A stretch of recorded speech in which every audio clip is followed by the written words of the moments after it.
Hello you beautiful people and welcome back to Let's Play Warhammer 40k Inquisitor Prophecy in another episode where I just started a priority assignment, a random one, and the briefing is as follows. Heretical hate preachers infiltrated an industrial area and staged an armed revolt with punitive toil quotas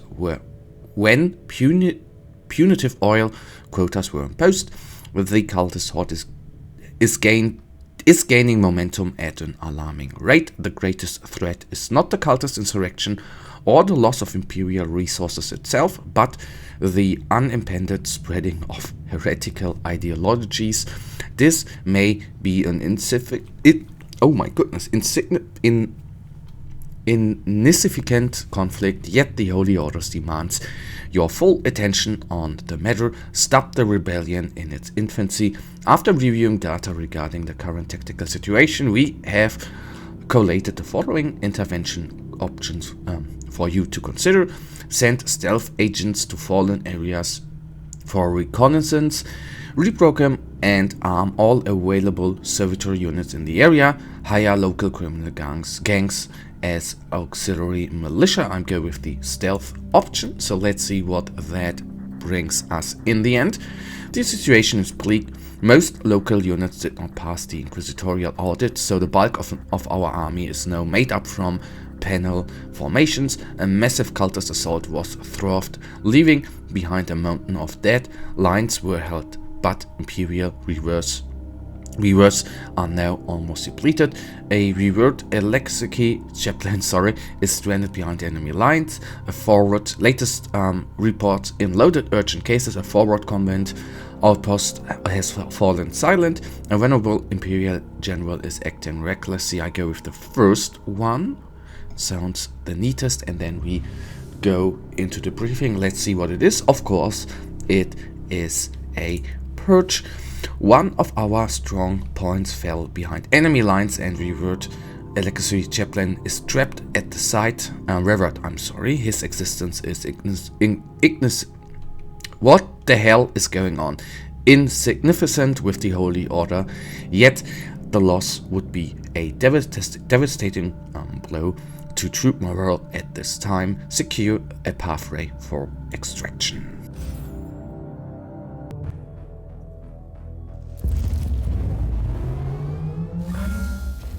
Maim the heretic, slay the treacherous Xenos, banish the fork-tongued demon spawn. So, since this is the beginning of this priority assignment, difficulty is not that high.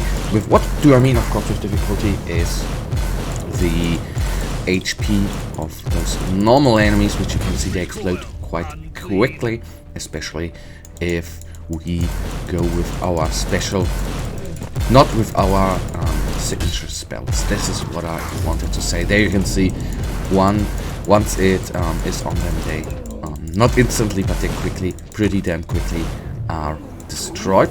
Valgrind taken down quickly as well, and these guys are just theoretically need to walk through them in order to take them down, unless I of course oversee some of these little gobbler guys. A little bit weird, I have not seen those two enemies. I've only seen those guys up here. I don't know why, but well, took them down quickly as well. Augury Enforcer down as well, and I am of course running through a trap. Neat.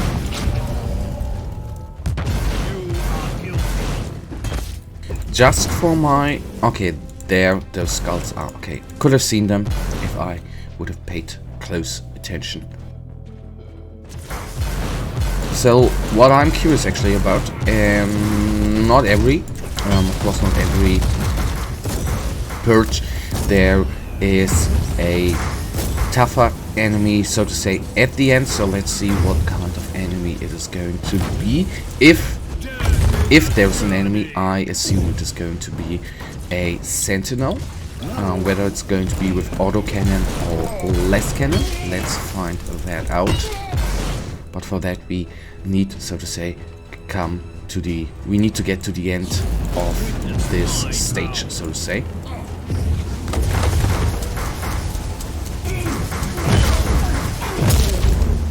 Or was that the, so to say, tougher enemy of this purge? We will see. I should be a little bit careful with overheating. We don't want to be overheated in order to cause some nice little, oh well, actually not that nice warp anomalies, which tend to do a ton load of damage to us.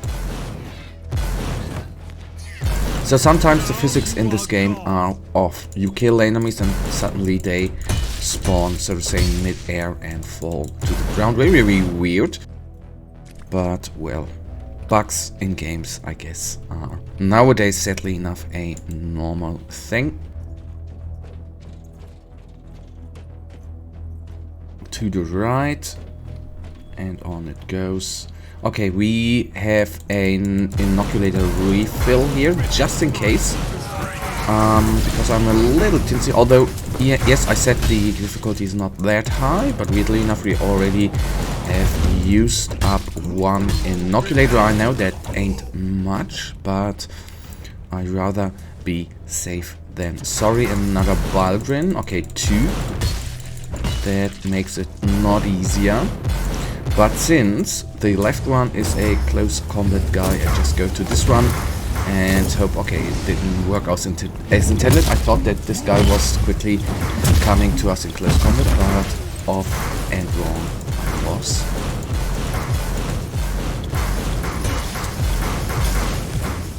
Alright.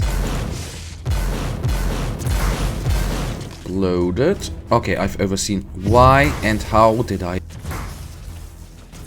This is sometimes very weird.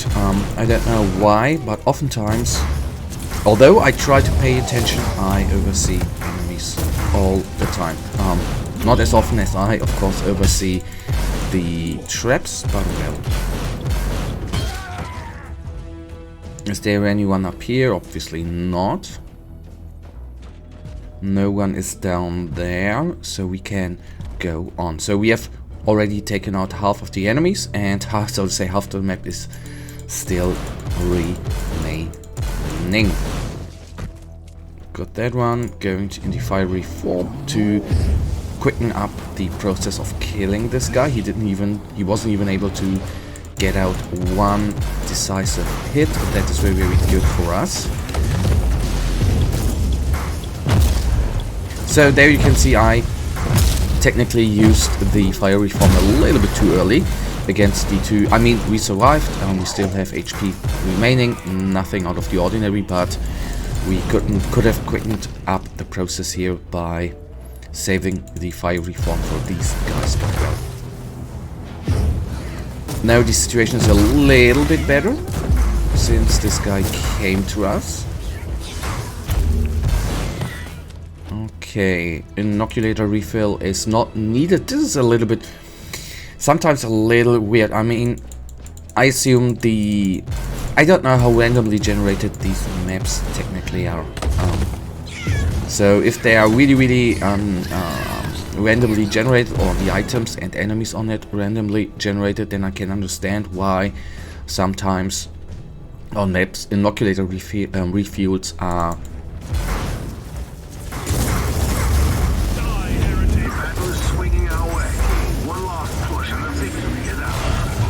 battlefield. On some maps you have a lot of inoculator refills, and on other maps you actually don't. That then always is a tinsy little bit weird.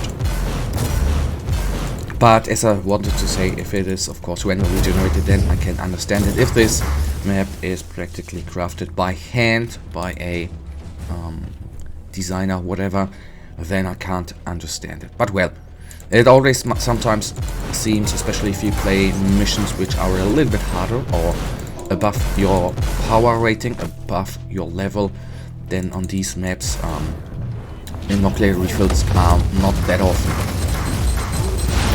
So I want to take down his bodyguard, so to say, because then it makes it easier to take the, let's call him, main guy down. And the main guy is, as I said before, a sentinel with a auto cannon. Ain't that neat? So if we take down his, well, not take down, but okay, his suppression resistance is not really going down. Well, it is going down, but slowly. This is good because then he can't fire that often. I need to cool down a little bit before I take down the rest of its HP. Okay, obviously our signature spell is a little bit better against the suppression resistance than the heat beam, but the heat beam is just fine. Come on, bring him down. It is not going to take long. Why ever this guy? These are features I would like to understand, why sometimes these enemies are constantly retreating, like he.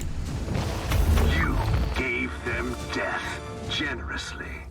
My compliments. Cheers, mate. And sometimes they are not retreating, but we did the mission, so let's then hop into the debriefing.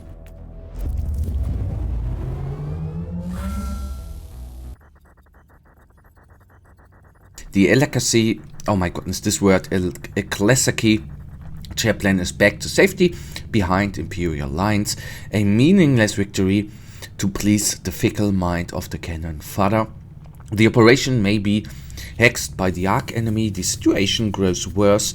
With evasive tactics, the cultist rebel managed to separate company-sized units from the main army and slaughter them to the last man. Several Imperial strongholds fell in the last hours, and the cultist Filth is now searching through a checkpoint. Hold the enemy vanguard until the checkpoint is mined by sappers. Alright guys, that then brings us to the end of this episode. We will go into the next mission in the next episode. For now, you know it. I, as usual, really thank you for watching. If you guys actually do have enjoyed this episode, please give me a little thumbs up and subscribe. And hopefully I see ya in the next episode. Until then, have a nice day. Stay frosty. Bye.